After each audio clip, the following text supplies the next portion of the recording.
네, 인사드리겠습니다. 안녕하세요. 최강탑 수학에서 부원장 맡고 있는 강동일이라고 합니다. 오늘 이제 이렇게 더운 날씨에 여기까지 이렇게 찾아와 주셔서 진심으로 감사드립니다. 지금 이제 대부분의 지금 오신 학부모님들은 이제 예비 고1 학생을 이제 아이로 두고 있는 경우가 많으실 거고, 이제 일부 학부모님들 같은 경우는 뭐 중1, 중2나 뭐 초등학생을 이제 아이로 두고 있는 경우도 있을 것이라 생각하고 있습니다.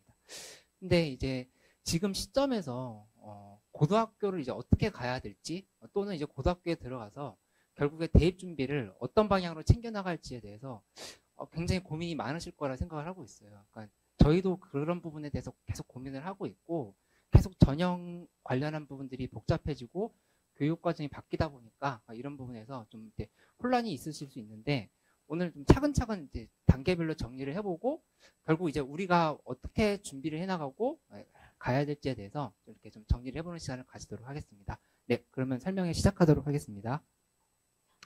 오늘 말씀드릴 목차를 먼저 설명을 드리면, 이제 대입 관련해서 이제 어떤 전형이 이제 제일 유리할지에 대해서 이제 말씀을 드리는데, 이거 제일 유리하다고 하는 거는 사실은 이제 내 아이를 기준으로 했을 때 어떤 전형을 이제 생각을 해야 되는가, 이런 부분에 대해서 한번 생각하는 시간을 가지고 있습니다.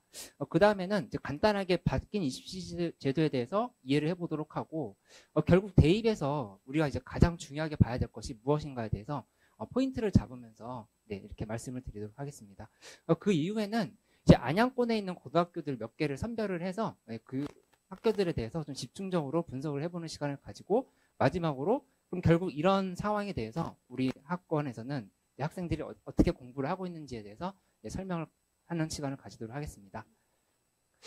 이제 먼저 보시면은 참 이런 부분이 어떻게 보면은 늘 딜레마이실 거라 생각을 하고 있어요. 그러니까 지금 상황에서 예비 고1 아니면 이제 중1, 중2 상황에서 목표를 단기적인 목표, 장기적인 목표를 봤을 때 어디에 둘 것인가. 이제 원하는 고등학교 진학이 최우선인 경우도 있을 것이고, 원하는 대학교 진학이 결국엔 최우선이다라고 생각하시는 경우도 있을 거예요. 근데 만약에 이제 원하는 고등학교 진학이 최우선이라고 하시는 경우라고 한다고 하면은, 그 고등학교는 이제 일반고는 아닐 것이고, 뭐 영재학교, 특목고, 뭐 외고를 포함한 특목고, 자사고 이런 학교들이 될 것인데, 이런 학교를 이제 많은 학생들이 가고 싶어하는 이유를 보면은, 물론 아이들 각자의 개인적인 성향이나 역량을 발휘할 기회를 주기 위해서일 수도 있습니다. 이런 부분 분명히 있는데, 사실 그보다 이제 더 포인트를 둬서 보는 부분은 대입의 허들을 낮추기 위한 어떤 그런 키로 이제 생각을 하는 경우가 많이들 있어요. 많이 있는데, 그럼에도 불구하고 결국 우리가 이제 목적으로 둬야 될 것은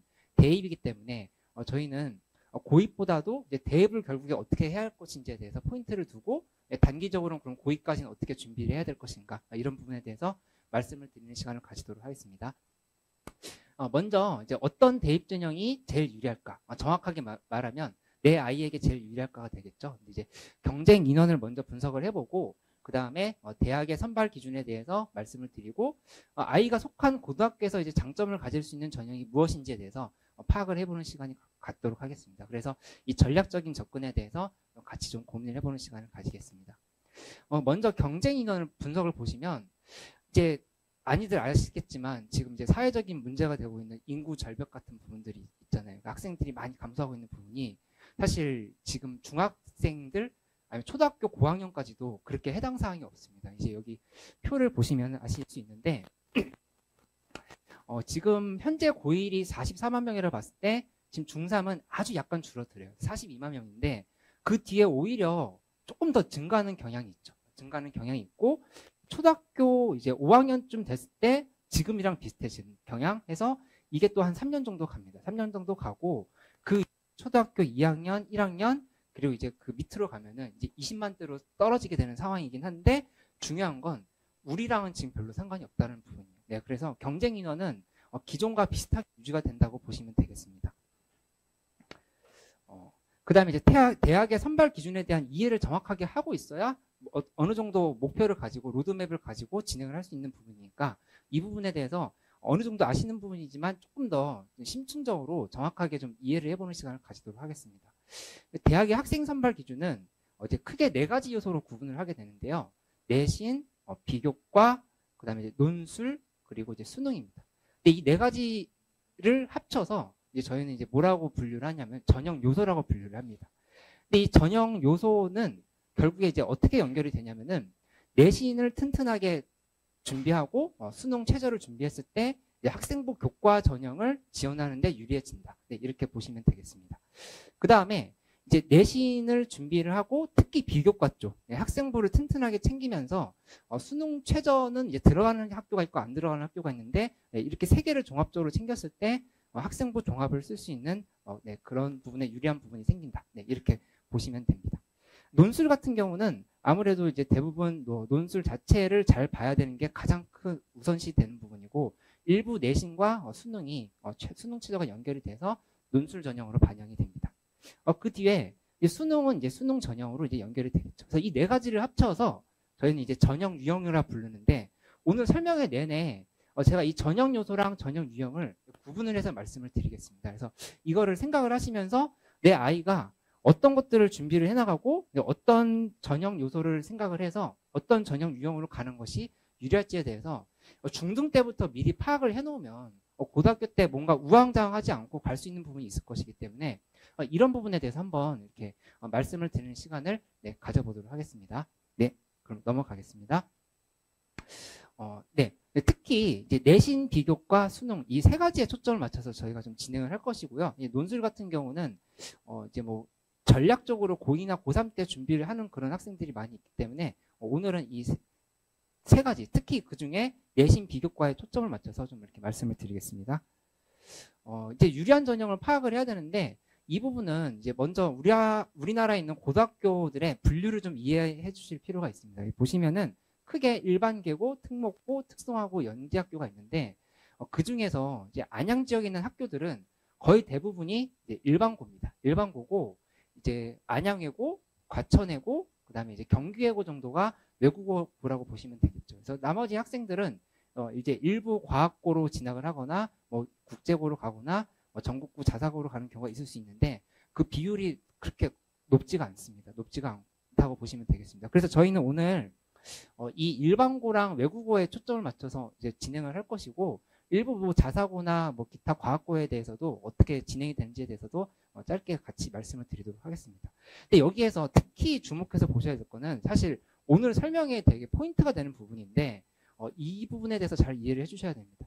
이 특목고랑 일반계고 중에서 자사고, 외국어, 과학 요 네 개를 합쳐서 보면은 4.3%밖에 되지 않습니다. 전체 모집 인원의 4.3%밖에 되지 않는데 이 학생들이 학생부 종합으로 가는 비율이 대단히 높기 때문에 이런 부분에 대해서 만약에 우리가 이제 일반고로 진학을 하게 된다고 하면은 어떻게 준비를 해야 할 것인가? 그 다음에 이제 외국어고로 가게 된다고 하면은 뭐에 포인트를 둬야 될 것인가? 이런 부분에 대해서 좀 설명을 드리도록 하겠습니다. 조금 이제 전형 유형별로 조금 더 심층적으로 말씀을 드리면 학생부 교과 같은 경우는 역시 내신의 영향력이 가장 큽니다. 학생부 종합은 학생부의 영향이 가장 클 수밖에 없고요. 정시로 보시면은 정시는 이제 수능의 영향이 역시 크겠죠. 네, 근데 이제 여기에서 왜 수능은 뭐지? 라는 이제 생각을 하실 수가 있는데 수능은 아무래도 이제 최저 등급을 맞추는 데에서 좀 학생들이 생각보다 어려움을 겪는 경우가 많이 있습니다. 많이 있어서 이 부분에서 수능을 또 꾸준히 준비를 하는 것도 필요하다. 네, 근데 결국에 내신을 준비를 차근차근 했던 학생들이 대부분 수능까지 연결이 됩니다. 근데 이따 다시 설명을 드리겠지만 처음부터 나는 정시러다 하는 학생은 이 안양 지역은 정말 드뭅니다. 그러니까 자사고 같은 데서는 전략적으로 1학년 때부터 나는 그냥 수능 준비 3년 내내 할래 이렇게 해서 가는 경우도 있는데 안양 지역에서는 거의 그런 학생이 없다고 보시면 되세요. 그러니까 내신에서 뭔가 이제 경쟁에서 밀리고 비교과에서 밀리게 되면서 나는 어쩔 수 없이 정시러다라고 하는 학생들이 나오기는 하는데 그런 학생들이 90% 이상 제가 이것도 좀 약하게 말씀드린 거고 사실은 거의 대부분 95% 이상 학생은 원에서 정시러가 되는 경우가 아니라고 보시면 되겠습니다. 그래서 네, 그렇게 생각을 해서 수능을 잘 보려 하더라도 결국 교과를 챙기면서 가는 것이 맞는 상황이다. 네, 이렇게 이해를 해주시면 되겠습니다. 네, 요거는 이따 다시 좀 설명을 드리도록 하겠습니다. 그 바뀌는 교육 과정에 맞춰서 설명을 드리겠습니다. 이 부분이 이제 잘 보셔야 될 부분인데요. 이제 주요 15개 대학 전형별 모집 비율을 한번 이렇게 말씀을 드리겠습니다. 보시면은 이 교과 부분을 보시면 이제 이렇게 비율이 나오는데 조금씩 바뀔 수는 있겠죠. 근데 아주 큰 변화가 있을 거라고 보기는 어렵고 이 정도라고 보이는데 대략 10% 초반대에서 10% 후반대 정도로 잡힙니다. 근데 만약에 이 통계에 대해서 모르셨던 부분들이 본다고 하면은 생각보다 깜짝 놀랄만한 부분이거든요. 왜냐하면은 그 비율이 생각보다 그렇게 높지가 않아요. 학생부 교과가 일반고 학생들이 가기에 상대적으로 좀 좋은 전형입니다. 왜냐하면은 비슷한 실력이라고 하면은 자사고 특목고 학생들보다 이 교과에서 비교 우위를 점할 수 있는 부분이 아무래도 많이 있기 때문에 학생부 교과는 일반고 학생들한테 가장 중요한 전형이라고 볼 수가 있는데요. 이 부분이 비중이 그렇게 높지가 않습니다. 그래서 이런 부분들을 어떻게 생각을 해야 될까라고 본다고 하면은 결국에 내신 준비 튼튼히 하면서 학생부 교과는 당연히 생각을 하되 학생부 종합, 그러니까 비교과 준비를 놓고 간다고 하면은 굉장히 그 전형을 제한적으로 가게 된다. 이렇게 생각을 해서 좀 엄청 빡센, 어려운 환경에서 이렇게 적응을 해야 나가야 되는 부분이 있다. 이렇게 보시면 되겠습니다. 그 종합을 보시면은 서울대는 심지어 이제 교과로 뽑지 않고 종합에서 56%로 선발을 하고 나머지 학교들도 20% 중반대에서부터 50% 후반대까지 이렇게 뽑게 되니까 종합의 비중이 굉장히 크다고 보시면 됩니다. 근데 이제 일반고 학생들 입장에서 불리한 부분은 뭐냐면은 이미 알고 계시겠지만은 아까 제가 분류했던 4%의 학생들 있죠. 그 특목고, 그 다음에 자사고 이런 학생들이 뭐 외국어고 이런 학생들이 실제로 서울대 같은 경우에 보면은 학생부 종합에서 반반 정도로 선발이 됩니다. 그 학생들 4%가 이 56%의 반 정도가 들어가고 나머지 일반고 학생들이 반 정도 들어간다고 보시면 됩니다. 그러니까는 정말 압도적으로 좀 허들을 넘어가 놓고 시작하는 게 좀 그런 부분에서 아무래도 그 특목고 학생들은 좀 유리한 부분이 있다. 이렇게 보시면 됩니다. 대신 그만큼 특목고 자사고 학생들은 그 안에서 그 내신 경쟁이 치열하기 때문에 거기서 이제 불리한 부분이 있으니까 이런 부분에서 장단점이 있는 부분이 있습니다. 근데 확실하게 그냥 뭉뚱그려서 얘기를 하는 것보다 학생부 종합에서는 이제 아까 그 말씀드렸던 4%의 학생들이 굉장히 유리한 고지를 잡아놓고 시작을 하는 것이다. 이렇게 좀 생각을 해보면 됩니다. 그러면 일반고 학생들, 이제 안양지역에서 일반고로 진학을 학생들은 어떻게 해야 할 것인가? 학생부 종합을 절대로 포기하면 안 되겠죠. 나머지 50%는 학생부 종합으로 일반고 학생들이 들어가기 때문에 비교과 부분도 차근차근 챙겨놓으면서 가는 것이 필요하다. 그래서 어떤 로드맵을 잡고 학생이 원하는 과에 맞춰서 선택 과목도 잘 선택을 하고 그 다음에 이제 활동들도 잘 하고 하면서 차곡차곡 학생부를 잘 정리해 나가는 것이 굉장히 중요한 포인트가 된다고 보시면 되겠습니다. 논술 부분은 이제 서울대는 안 뽑고 있고 이제 나머지는 10% 내외로 뽑고 있는 것을 확인하실 수 있고요. 이 기타 부분은 이제 예체능 쪽이라고 이렇게 보시면 되겠습니다. 나머지 정시는 이제 대략 지금 보통 이제 지방에 있는 학교일수록 정시 비율이 낮습니다. 수시 비율이 높고 70%에서 80%까지 가는데요. 근데 이제 서울 지역에 있는 학교들은 정시 비율이 대략 40% 정도는 지금 유지가 되는 상황이다. 이렇게 보시면 되겠습니다.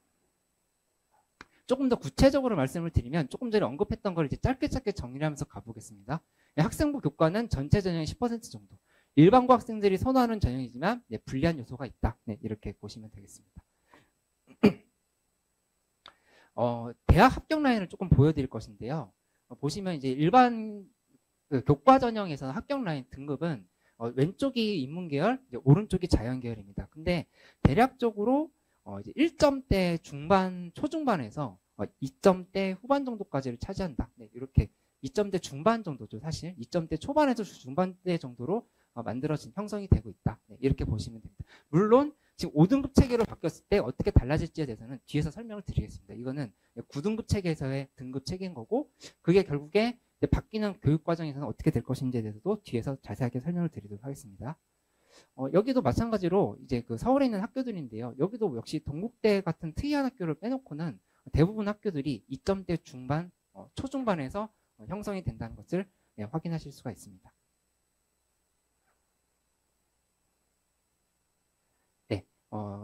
마찬가지로 서울에 있는 학교들인데요. 여기도 아까보다 좀 네임밸류가 살짝 낮아지긴 했지만 그래도 2점대 후반 정도에서 끊긴다. 이렇게 보시면 되겠습니다. 교과 전형이 이렇게 형성이 되고 있다고 하는 것을 염두에 두고 계속 설명을 드리도록 하겠습니다.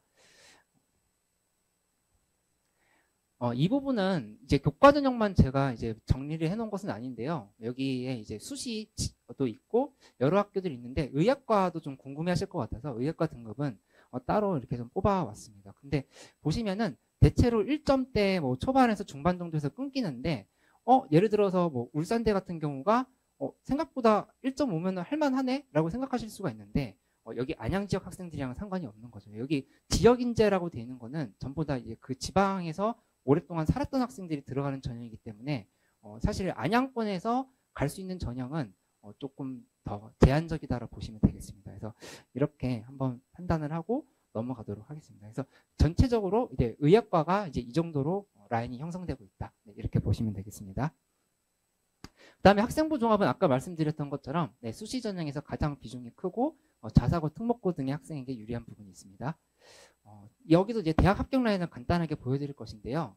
학생부 종합으로 봤을 때는 대략적으로 아까에 비해서 조금 등급이 올라간 걸 확인하실 수 있죠. 네, 이게 저희가 얘기하기로는 0.5등급에서 한 1등급 정도까지는 교과보다 여유가 있다라고 이렇게 얘기를 하고 있습니다. 근데 그만큼 굉장히 학생부 준비를 탄탄하게 하고 가야 되는 부분이 있기 때문에 이것도 만만치가 않다. 네, 어쨌든 지금 등급 컷은 이 정도로 형성되고 있다고 보시면 되겠습니다. 정시는 전체 전형의 40% 정도인데 재학생들에게 좀 이 40%의 큰 비중을 차지하고 있다고 하는 부분이 좀 불리한 요소입니다. 왜냐하면은 재학생들이 특별히 공부를 못해서가 아니라 지금 말씀드렸던 것처럼 내신 챙기고 학생부 챙기고 그 밖에 여러 가지 활동하고 하다 보면은 수능 준비에 온전히 집중할 그런 여력이 굉장히 많이 떨어집니다. 그래서 이 N수생들에 비해서 아무래도 많이 불리한 부분이 있기 때문에 이 정시 부분은 수시에서 이제 다 떨어졌을 때 마지막으로 정시는 제대로 된다. 뭐 이런 상황이 아니라면은 사실 재학생 때 처음부터 정시를 노리고 안양권 지역에서 공부를 하는 학생들은 그렇게 많지 않다. 네, 이렇게 보시면 되겠습니다. 대학 합격 라인에 대해서 말씀을 드리면 정시 같은 경우는 이제 이 정도 퍼센트로 누적 배분율이라고 하죠. 이제 누적 배분율에서 인문계랑 자연계가 좀 다른데요. 네, 이제 이렇게 차지하고 있고 실제로는 이제 최근에는 이게 좀 큰 이슈가 됐었는데 서울대 경제학과라고 하면은 거기 합격생들의 거의 대부분이 자연계 학생이었습니다. 이 정도로 자연계 학생들이 인문계에 침투하는 비율이 엄청나게 높아졌다. 그래서 그런 부분이 있었기 때문에 지금 그런 부분에 대해서 대학에서 일부 조정을 하고 있기는 한데 그렇다 하더라도 자연계열, 저희가 이제 인문계열, 자연계열을 사실은 공식적으로 나누고 있지는 않은데요. 그런 미적분 선택자라고 본다고 하면은 미적분 선택자가 지금은 많이 인문계로 침투를 하고 있다. 네, 이렇게 보시면 되겠습니다. 이제 여기 이 흐름을 보여드리는 이유는 전체 재학생은 계속 줄고 있는 흐름임에도 불구하고 N수생은 유지되다가 점점 증가되고 있다는 걸 확인하실 수 있죠. 네, N수생 비율이 계속 높아지고 있기 때문에 이 부분에서 실질적으로 재학생들은 학생부 교과랑 학생부 종합을 우선적으로 챙겨야 된다고 하는 그런 타당성이 다시 한번 나온다 보시면 되겠습니다. 이 대입 경쟁력에서 그러면 결국에 학교별로 어떤 비교 우위를 갖고 있는지를 아는 게 되게 중요합니다. 특히 예비 중3 이제 아이들을 키우고 있는 학부모님들께서는 그냥 막연하게 학생부 교과, 학생부 종합 뭐 각각 다 챙기면 되지가 아니라 우리 아이가 외국어고를 갈 거니까 특히 이 부분을 주목해야겠네. 우리 아이는 안양 지역 일반고를 갈 거니까 이 부분을 특히 지금부터 준비를 해야겠네. 이런 부분으로 좀 포인트를 잡아가면서 보시면 도움이 될 것 같습니다. 보시면은 일반고 같은 경우는 역시 말씀드린 대로 학생부 교과에서 가장 큰 비교율을 가지고 있고요.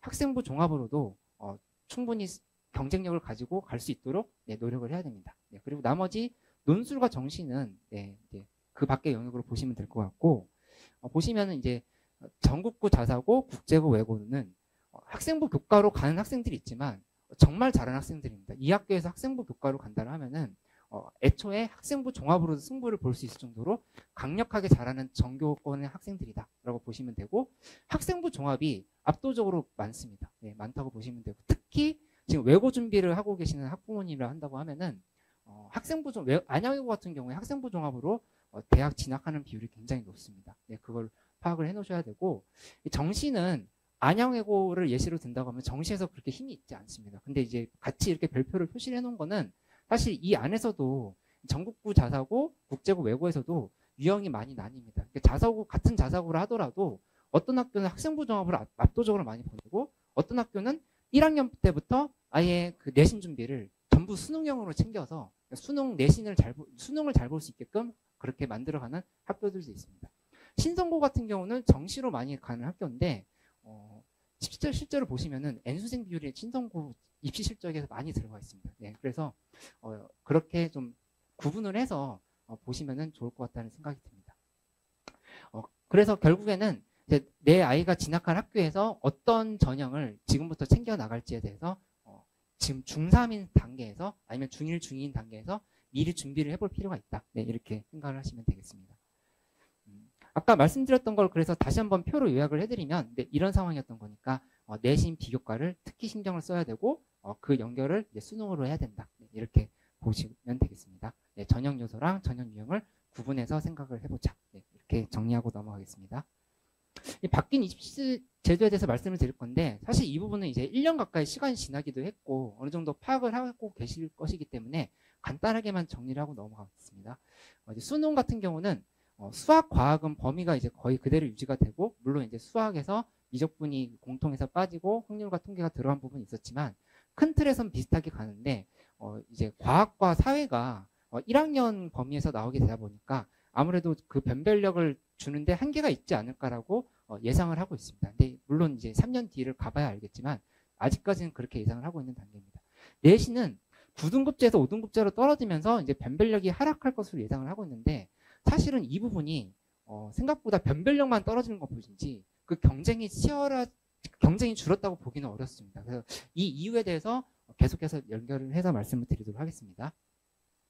이제 가장 큰 이제 학부모님들께 듣게 되는 얘기인데 이렇게 좀 퍼센트의 여유가 생겼으니까 그래도 우리 아이가 1등급은 하겠지. 1등급 안에 들어가겠지. 이렇게 생각을 하고 좀 중위권 학생을 학부모로 이렇게 아이로 두신 학부모님이라 하더라도 그래도 2등급은 하겠지. 이렇게 생각을 하실 수가 있는데 그렇게 가면 당연히 좋겠죠. 근데 모든 학부모님들이 그렇게 생각을 하고 있는 상황에서 생각보다 그 부분이 쉽지가 않다라고 하는 거를 좀 미리 좀 염두에 두면서 가볼 필요가 있겠습니다.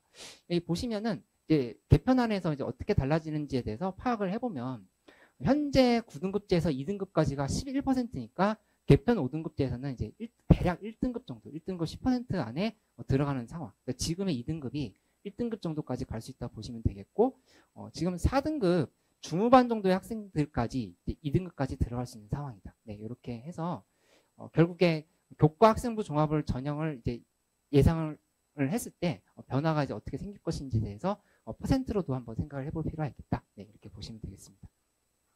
이 교과 전형과 학종 전형을 간단하게 정리를 해드리면 네, 이런 상황입니다. 교과 전형은 수능 최저 등급이 강화될 가능성이 있다. 네, 비교과 반영 비율이 상승한다. 이게 되게 중요한 포인트인데 교과 전형에서 내신만으로 학생들을 변별하기가 어렵기 때문에 비교과적인 측면을 보게 된다. 네, 이렇게 지금 예상을 하고 있고요. 그 다음에 면접 비중도 증가할 가능성이 있습니다. 저희 이제 나라에서는 대학별 고사를 맡고 있는 상황이기 때문에 그게 엄밀하게 학교별 고사가 된다 이렇게 보지는 않고 있지만 어쨌든 이제 면접 비중을 높인다. 근데 이 면접 비중이 단순히 인성 면접 수준이 아니라 구체적으로 수리 면접이라든가 과학 면접이라든가 이런 것들이 섞일 요소가 있다 이렇게 보시면 되겠습니다. 근데 이제 이 부분이 포인트인데요.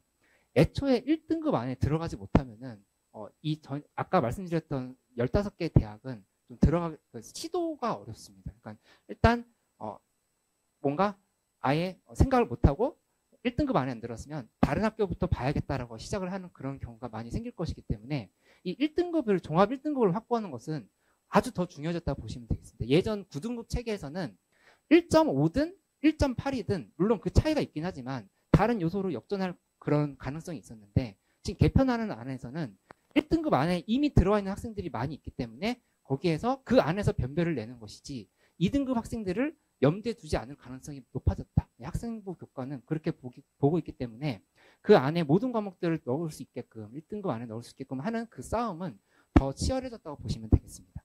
그 다음에 학종 전형 같은 경우는 역시 내신 비중의 상대적 약화 가능성이 있고 이제 비교과 선택 과목의 영향력은 더 증가를 하겠죠. 하지만 학종 전형도 역시 1등급 좀 넓게 잡는다 하더라도 2등급까지는 확보하는 것이 중요하고 사실 여기서 얘기하고 있는 2등급은 일반고는 조금 어려울 수도 있습니다. 그 학종 전형이 대체로 커트라인이 되게 이렇게 스펙트럼이 넓은 이유는 그 뒤에 꼬리에 있는 그 점수대 등급대들은 특목고 학생들의 등급대가 들어간 경우가 많이 있거든요. 그래서 일반고는 학생부 종합 커트라인을 볼 때 조금 보수적으로 볼 필요가 있습니다. 네, 그렇게 생각을 해서 가면 된다. 그래서 여기 있는 말씀을 한마디로 표현을 해드리자면 교과 전형과 학종 전형이 섞인다로 보시면 되겠습니다. 그러니까 하이브리드화 된다 이렇게 얘기를 하고 있는데 교과 전형의 학종 전형화, 학종 전형의 교과 전형화 네, 이렇게 저희는 지금 예상을 하고 있는 상황입니다.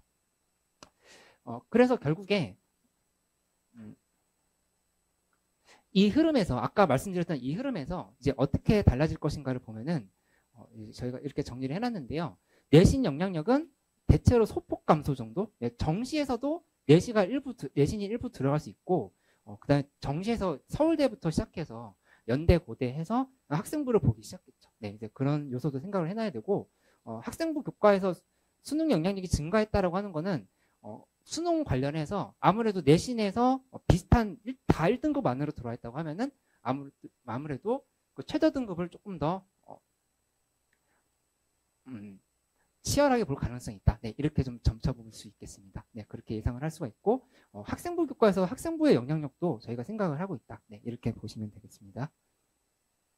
그래서 결국에 이제 지금 예비 중3 아니면 예비 중1, 중2 단계에서 뭘 우선시해야 할까를 이제 본다라고 하면은 이쪽 이제 아예 영재학교 특목고 자사고만 확실하게 들어갈 수 있는 상태다라고 본다고 해서 한다고 하면은 이 선택적인 부분은 당연히 챙겨야 됩니다. 근데 이 필수적인 부분이 갖춰져 있는 상태에서 여기를 챙기지 않으면 그러면은 이 입시에서 떨어졌을 때 영재학교 특목고 자사고 입시에서 떨어졌을 때 이제 고1 때 뭔가 1등급 안에 들어가는 그런 경쟁이 굉장히 치열해질 수밖에 없다. 네, 이렇게 보시면 되고 실제로 이제 특목고 같은 경우는 입시에서 들어갈 수 있는 그 들어가는 정원이 0.5% 정도밖에 안 됩니다. 아까 말씀드렸던 4% 정도에서 다시 또 0.5%로 들어가기 때문에 이미 지금 중3인 상황이라고 하면 어느 정도 윤곽이 드러나셨겠지만 혹시 중1, 중2 초등학교 학생을 이제 학부모님이시라고 한다고 하면은 이제 얼만큼 이제 어느 쪽에 안전한 방향으로 갈 것인지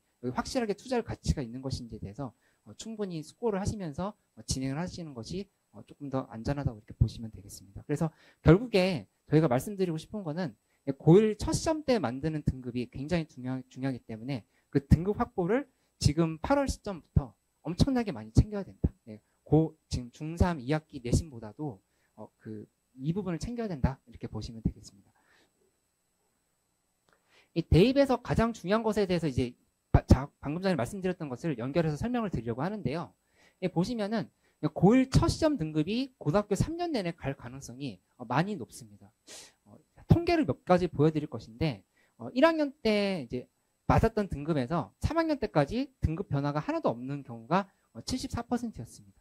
네, 이렇게 보시면 되고 2개 등급 이상 변동하는 경우는 정말 드물었죠. 네, 이렇게 보시면 되고 2학년에서 3학년으로 가는 건 아무래도 더 그 비율이 떨어집니다. 네, 그때 한 개 등급도 바꾸기 어렵다. 네, 이렇게 보시면 되고 보시면은 이 통계도 비슷한 통계죠. 네, 이렇게 보실 수가 있겠습니다. 1학년 때보다 2학년 때 성적 변화가 대부분은 별로 없습니다.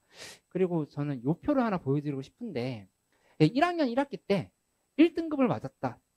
그러면 이제 끝까지 이렇게 보시면은 예를 들어서 이 표는 이렇게 말씀을 드리겠습니다. 1학년 1학기 때 3등급을 맞았다. 근데 내 아이는 정말 엄청나게 많이 바뀌어서 노력을 해서 1등급으로 갈 수 있다. 라고 한다고 하면은 그 비율은 0.2%밖에 되지 않는다는 겁니다. 한번 1학년 1학기 때 3등급대가 정해지면 이게 2등급대로 바뀌는 학생들도 20% 정도밖에 안 되고 2등급을 올리는 학생은 0.2%다. 만약에 4등급대에서 4등급대였다고 하면은 끝까지 4등급대일 확률이 60%, 한 등급이라도 올리는 학생 27%, 4등급에서 2등급대까지 가는 건 할만하다고 생각하실 수 있는데 100명 중에 1명밖에 되지 않습니다. 그래서 대단히 첫 시험 조금 더 넓게 보자고 해도 중간 기말까지 한 학기를 잘하는 것이 대단히 중요하다. 네, 이렇게 보시면 되겠습니다. 이 부분도 좀 중요한 포인트인데 지금 보시면은 기존 4등급 중후반대에서 3등급 안에 들어가려고 하면은 11% 정도로 올라가면 됩니다. 그렇죠? 근데 만약에 2등급 끝자락에서 1등급까지 들어가려고 하면은 24%를 올려야 됩니다. 그렇죠? 이거는 이제 누구나 이제 계산을 할 수 있는 상황인 건데요.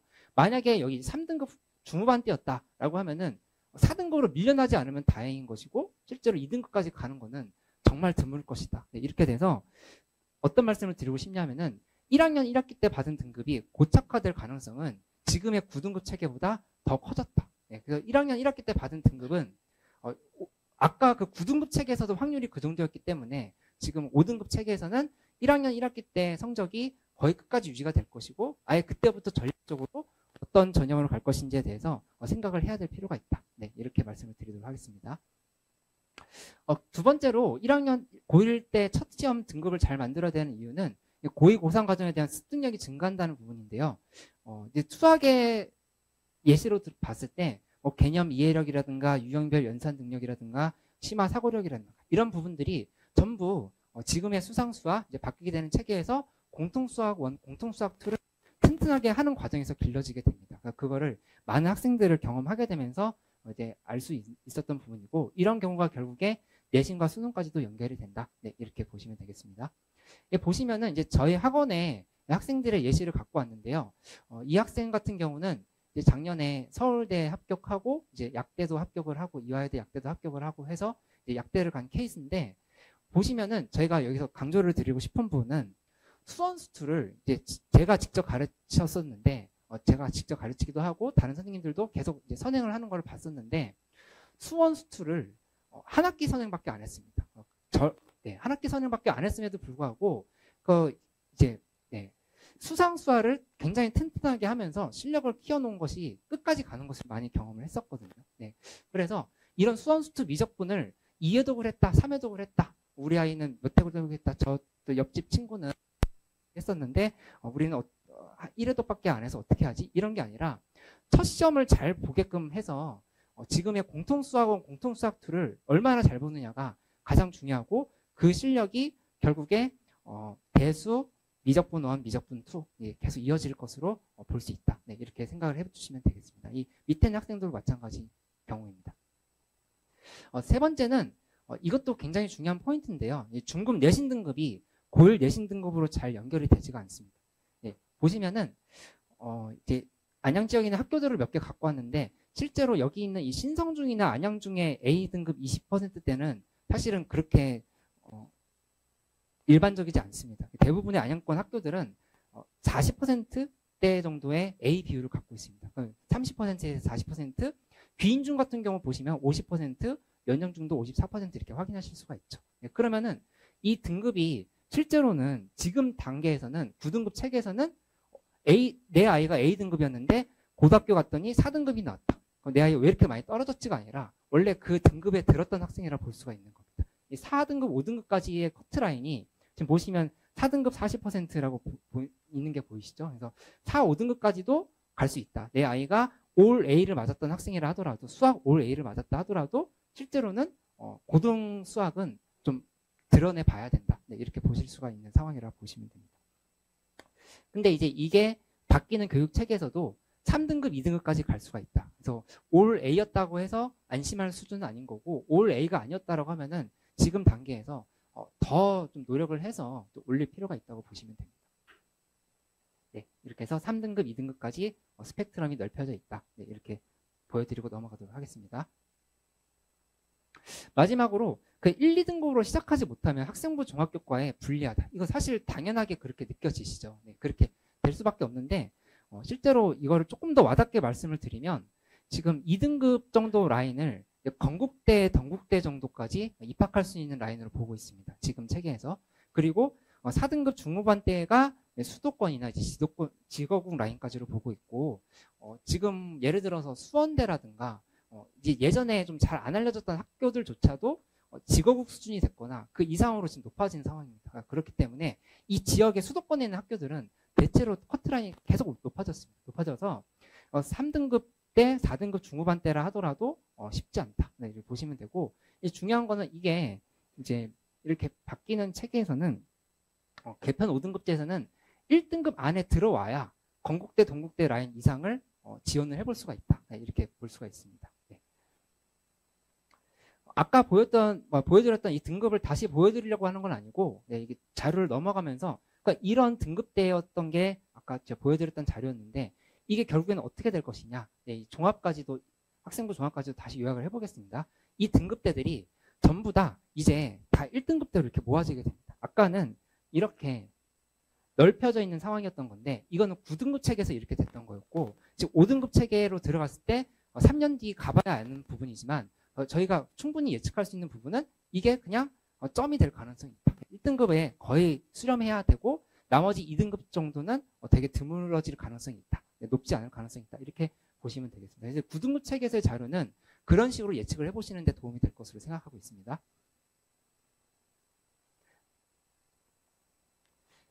결국에 이 1등급 안에 들어오는 게 이제 인서울 교과에서는 인서울 가능성을 높일 수 있는 요소고, 넓게 잡아서 학종까지를 하더라도 2등급 안에는 들어와야 인서울 합격 가능성이 높아지는 선이다. 네, 이렇게 보시면 될 것 같고, 여기 학교 이름으로 보시는 게 조금 더 와닿을 것 같아서 그렇게 생각을 해보시면 도움이 될 것으로 생각하고 있습니다. 네, 이 부분 넘어가도록 하겠습니다. 네, 그래서 아까 말씀드렸던 것처럼 이 교과 전형과 학종 전형은 다시 한번 정리하면 네, 이렇게 될 것이다. 근데 어쨌든 결국에 1등급을 확보하는 것은 대단히 중요하다. 네, 이렇게 정리를 하도록 하겠습니다. 그래서 이 부분 다시 한번 말씀을 드리면, 아까 말씀드렸던 선발 기준을 조금 더 명확하게 잡아보겠습니다.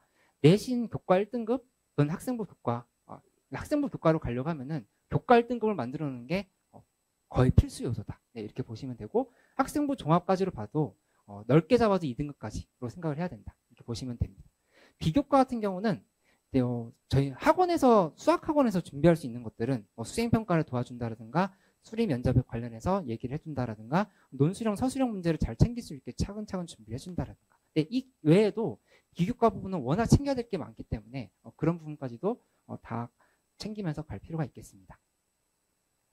결론은 내신 등급을 확보하는 동시에 비교과 준비를 꾸준히 하는 것이 중요하다. 네, 이렇게 보시면 되고, 그 단계에서 제가 가장 강조드리고 싶은 거는 지금 8월부터 내년 2월까지 고1 내신 준비를 지금이 이미 시험 기간이 시작했다 생각하고 엄청나게 많이 해야 된다. 공통수학 1과 공통수학 2를 단순히 센 1회독 해봤다, 아니면 1품 해봤다, 이런 거는 크게 의미가 없어요. 그 문제집을 풀어봤다, 개념을 돌려봤다가 아니라 실질적으로 기출을 풀어보고 여러 가지로 학생들이랑 비교를 했을 때 내 아이가 충분히 1등급 안에 들어갈 경쟁력이 됐다, 최소한 2등급은 된다, 이거를 확인을 해볼 필요가 있고, 그거는 결국에 지금부터가 시험 기간이라는 생각을 하고 준비를 해나가야 1학년 1학기 등급을 제대로 챙길 수 있는 가능성이 있다. 네, 그래서 지금 단계에서 제가 설명회를 통해서 이렇게 막 많은 말씀을 드렸는데 그게 다 이렇게 산산이 날아가 버리면 의미가 없는 거니까 한마디로 이렇게 정리를 하자고 하면은 저는 그걸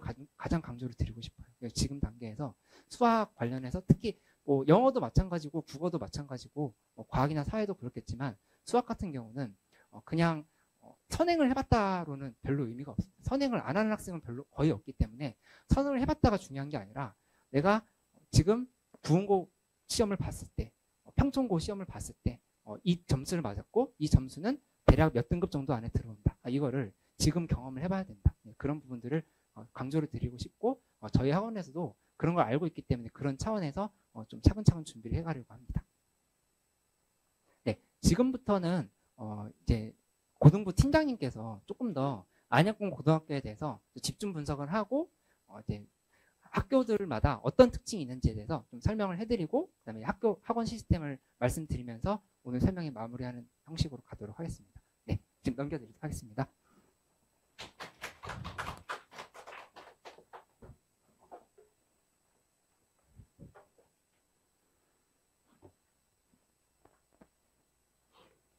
네, 안녕하세요. 최강탑 수학 고등부 팀장 박선현입니다.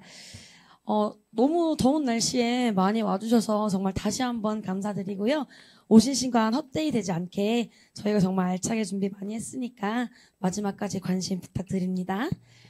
앞서 보셨겠지만 입시 너무 어려우시죠? 바뀐 것도 많고, 근데 그럴 때일수록 저희 최강탑에서는 가장 기본, 등급 만들기에 집중을 해야 한다고 말씀을 드리고 싶어요. 그렇기 때문에 어떻게 최강탑에서는 학교 불문 1등급, 더 나아가 100점까지 만들 수 있는지에 대해서 자세히 말씀드리겠습니다. 먼저 제가 마음 같아서는 모든 학교를 다 분석을 해드리고 싶지만 시간 관계상 몇 개 학교만 먼저 보여드리도록 하겠습니다.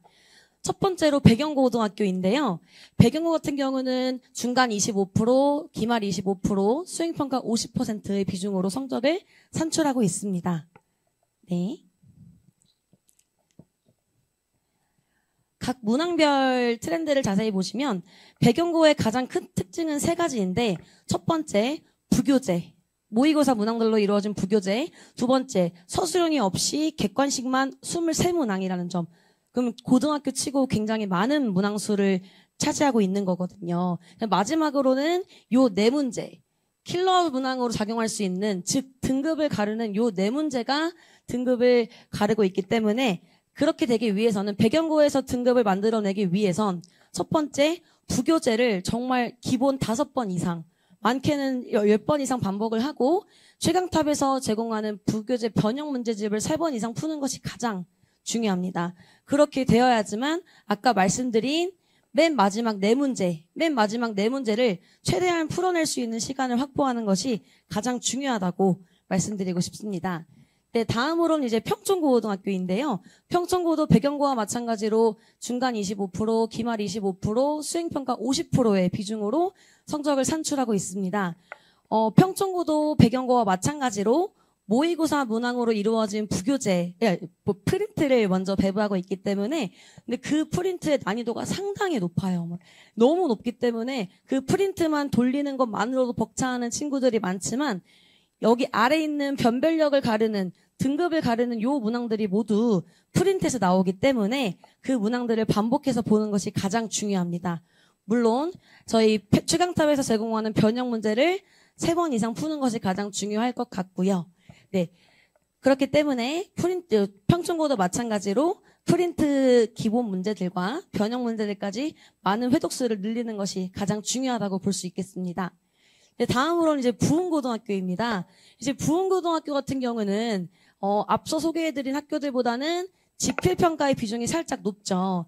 중간 30, 기말 30, 그 다음에 수행 40%로 이루어져 있는데 좀 알고 계시는 부모님들께서도 많지만 부흥고가 예전엔 시험이 굉장히 많이 어려웠어요. 근데 요새는 부흥고의 시험이 그렇게 많이 높지 않기 때문에 그 상위권들 친구들 사이에서는 실수 하나로 등급이 3등급으로 내려가는 경우도 발생하기 때문에 그런 부분을 어떻게 대비를 해야 하느냐.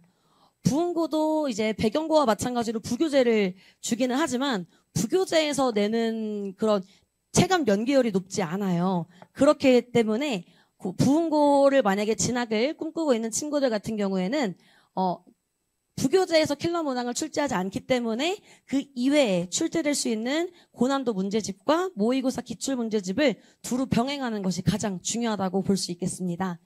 네, 이제 마지막으로 동안고등학교인데요. 동안고도 마찬가지로 중간 30, 기말 30, 수행 40%의 성적으로 산출하고 있습니다. 근데 이제 동안고 같은 경우에는 시험 전에 프린트를 배부할 때가 있고 배부하지 않을 때가 있어요. 실제 이번 1학기도 마찬가지로 중간고사는 시험지 직전에 프린트를 배부했고 기말고사는 배부하지 않았지만 평균이 50점 중후반에서 40점 중반대로 떨어지는 현상이 발생했습니다.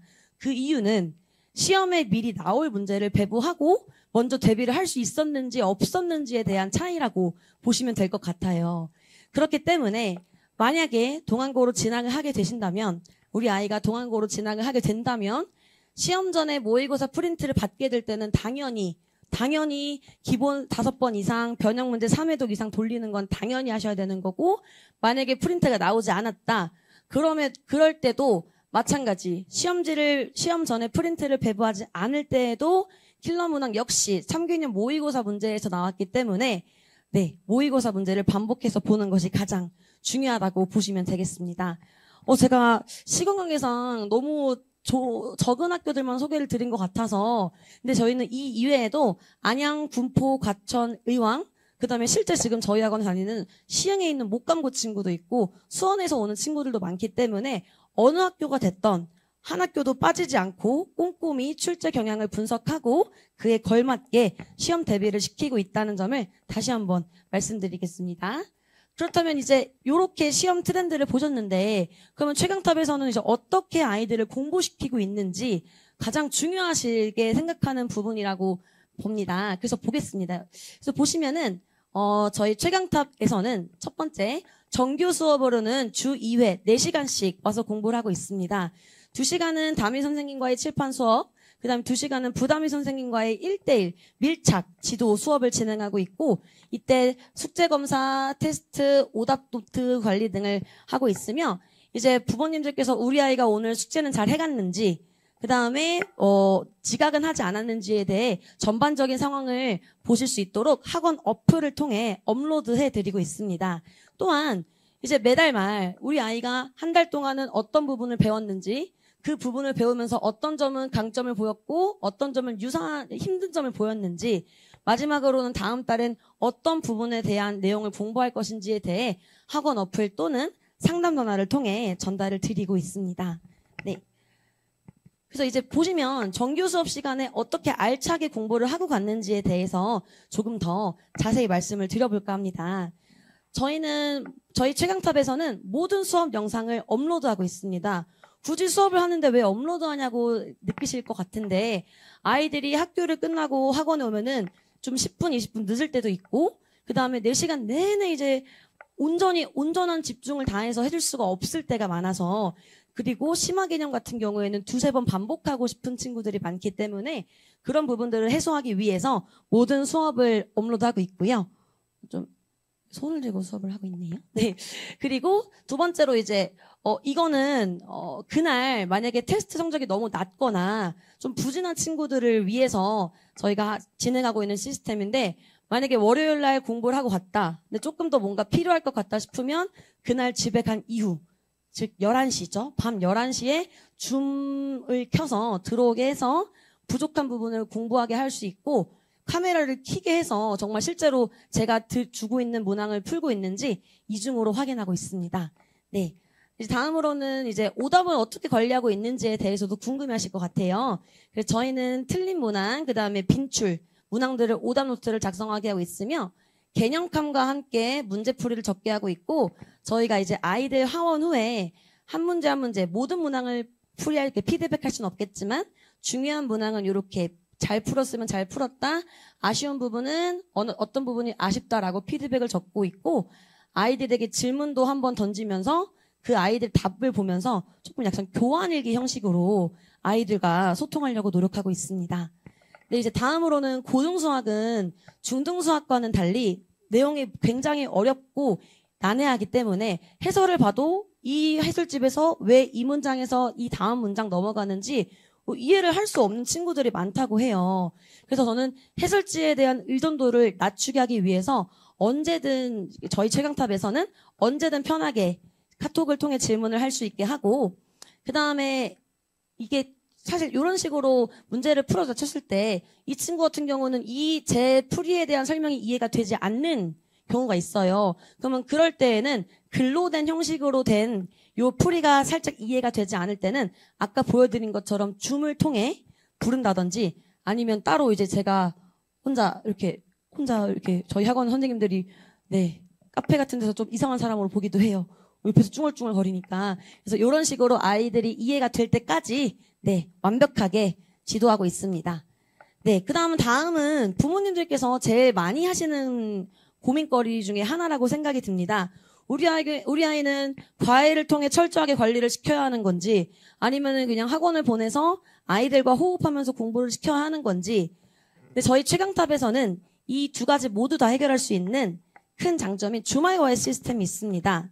네, 주말 과외는 주 1회 2시간 30분으로 진행이 되고 있으며 정원이 총 3명으로 이루어져 있습니다.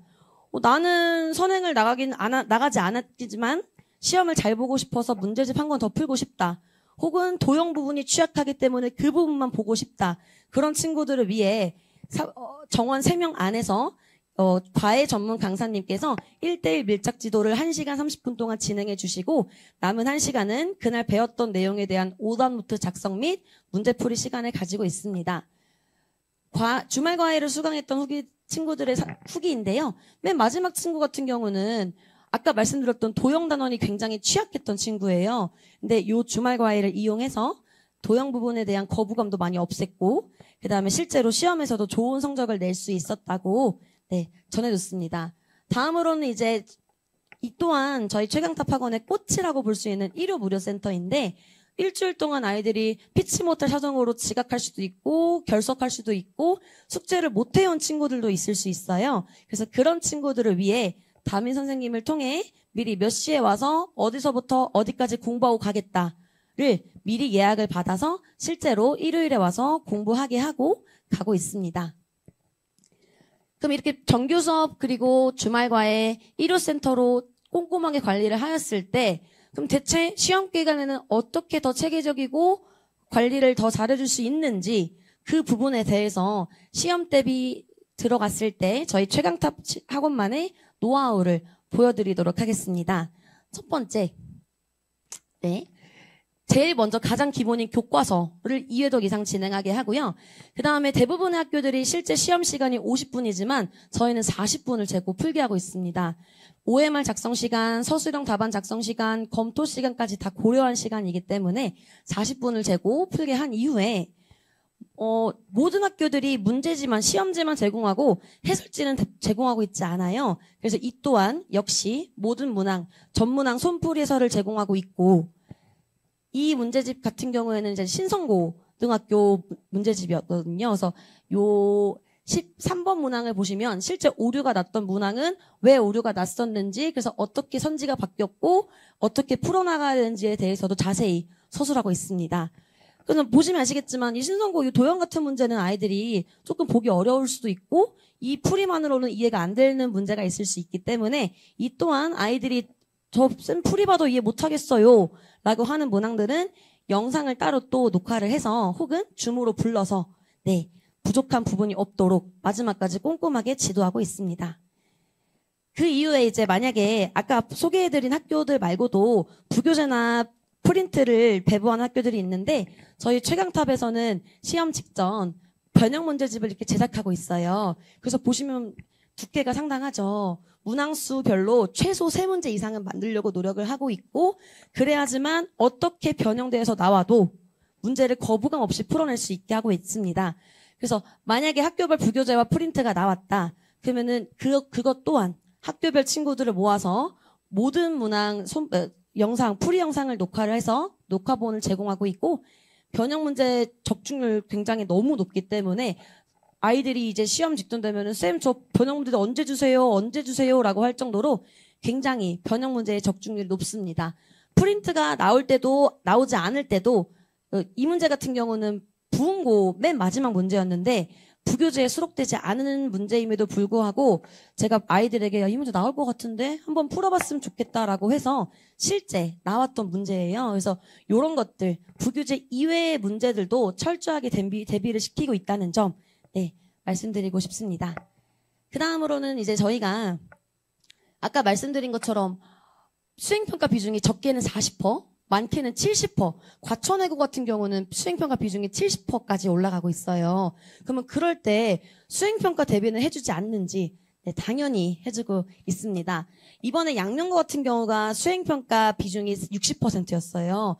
그렇기 때문에 그 수행평가 안내문이 나오면 이런 식으로 모든 문항 손풀이 제공하고 있고 수행평가 같은 경우는 안 본 문제를 내지 않고 아이들에게 나 이거 낼 거야 얘들아 라고 선생님께서 미리 알려주세요. 그러면 숫자 변형을 하신다든지 이런 식으로 빈칸을 뚫어놓는 부분을 핵심적으로 공부를 해야 되기 때문에 이런 문항까지 미리 반복 훈련시켜서 시험장에 들어갈 수 있도록 하고 있습니다. 네, 이것도 양명고 수행평가 대비한 것이고요. 저는 요 오른쪽 두 친구한테 조금 더 집중해서 말씀드리고 싶어요. 지금도 저희 최강탑에 재원하고 있는 친구들이고 저랑 중등부 때부터 지금까지 같이 공부하고 있는 친구들인데 위에 있는 친구는 평촌 중에서 성문고로 진학한 친구, 아래에 있는 친구는 평촌 중에서 동안고로 진학한 친구입니다. 두 친구 모두 저랑 중학교 때부터 선행에 너무 목매지 않고 우리만의 길을 가자라고 믿고 따라와 줬기 때문에 지금도 꾸준히 1등급이 나오고 있는 친구들이고, 네. 그 이외에도 이외에도 많은 친구들이 여러 학교에서 네, 1등급 더 나아가 100점을 배출해내고 있습니다. 네. 그리고 이제 많이 교육과정이 바뀌었고, 등급 산출제가 바뀌었기 때문에 교과 이외적인 부분에도 관심이 굉장히 많으실 거라고 생각을 해요. 그래서 저희 최강탑에서는 진학사에 있는 전문 컨설팅 업체와 협력하여 컨설팅 프로그램도 진행하고 있습니다. 그렇기 때문에 이 컨설팅에서는 공부 습관 잡기부터 수시 원서 요청을 어떻게 지원하면 좋을지까지 꼼꼼하고 철저하게 관리해드리고 있으니 이 부분도 주의 깊게 봐주시면 좋을 것 같습니다. 네. 네. 이제 마지막으로 이제 온더데스크 스터디 카페라는 스터디 카페와 저희가 협업하여 조금 더 저렴한 가격으로 이용할 수 있으니 재원생 친구들은 많은 이용해 주셨으면 감사하겠습니다. 지금까지 저희가 최강탑만의 시스템으로 만들어낸 결과들입니다. 실제로 이번 학기, 네, 1학기 중간고사와 기말고사 성적 우수자들만 집계를 한 것이고요. 네, 요렇게 많은 친구들이 학교 불문, 그 다음에 이제 학년 불문, 네, 좋은 성적을 내고 있음을 보여드렸고, 네, 작년 저희 학원 입시 실적들입니다.